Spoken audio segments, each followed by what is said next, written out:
What's up, everybody? This is Levi Craig with another speed paint tutorial video thing rant. It's more like a rant, pretty much a rant. Hope you guys are staying cool out there, and I hope you're making some awesome artwork out there. This one I'm doing is of Ponyo. Did my light little sketch as usual, and I used my kneaded eraser to make a light impression. And then I'm going to go right into doing some of the skin work, which is usually light tones, because with watercolors I like to layer things and start with lights first. And generally I like having a lot of control over my watercolors, even though watercolors is really hard to control. And if you work on a dry piece of paper, you do your lights first so that you can layer on top of it, because if it's wet it bleeds everywhere. If it's dry you can get some control. And I hope that's a little bit of insight. I mean, of course, the best way to learn anything is just to do it. Absolutely. I mean, I try and paint every day, maybe like a couple times a day or more. But the more experience, the better. You're learning the medium.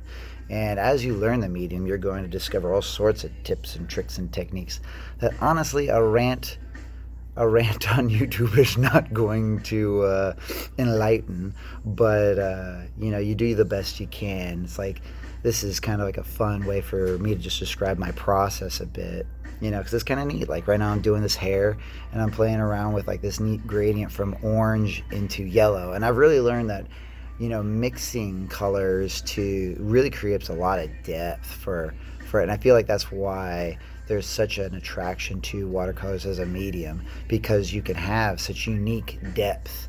Instead of just having flat tones with some shading, watercolors has like this organic nature to it that kind of gives it a little bit of more of a, I don't know, more of a granule vibe, or organic, I guess.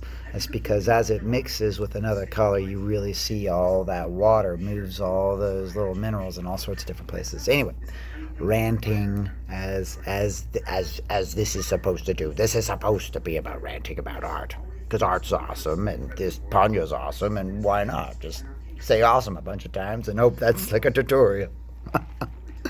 But anyway, getting on to it, the main characters are pretty much dried out, so I started doing some of the line work in the faces, which, my thought when I was doing this was I was kind of worried I wasn't going to get the expressions done right, so I really wanted to hit those faces sooner than the other stuff, because whenever I mess up, which happens a lot, I generally just chuck the piece and start over.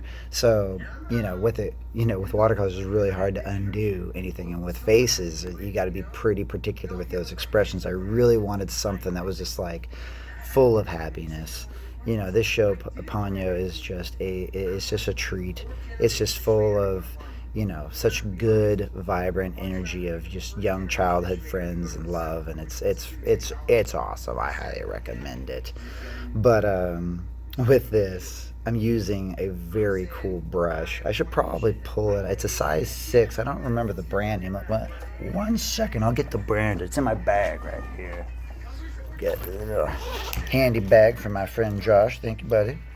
So this brand is Velvet Touch, and I love it. It's from Princeton.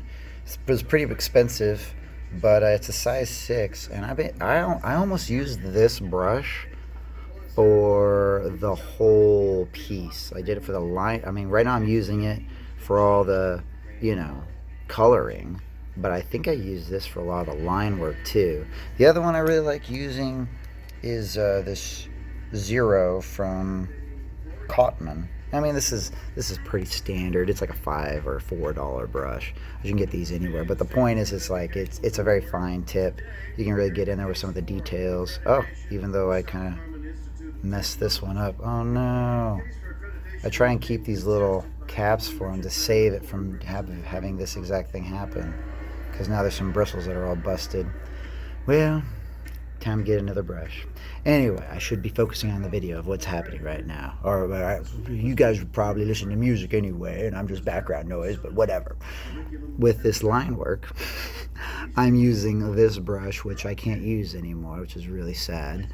But one thing I try to focus on whenever I'm doing line work like this is to make sure that the tip of it is consistent or whatnot. And I mean, because the hard part is with these brushes is when you dip it into the wet paint, sometimes little dewdrops end up on this metal part, and if you don't watch out, it might splash onto your piece. So just a little thing that I've learned is, each time I dip my brush, I make sure there's no dewdrops there. And sometimes you'll even see me like, you know, do this after because I got this cup of water off to the side, and I just constantly clean this and kind of just like wipe it off to try and keep those dewdrops at bay.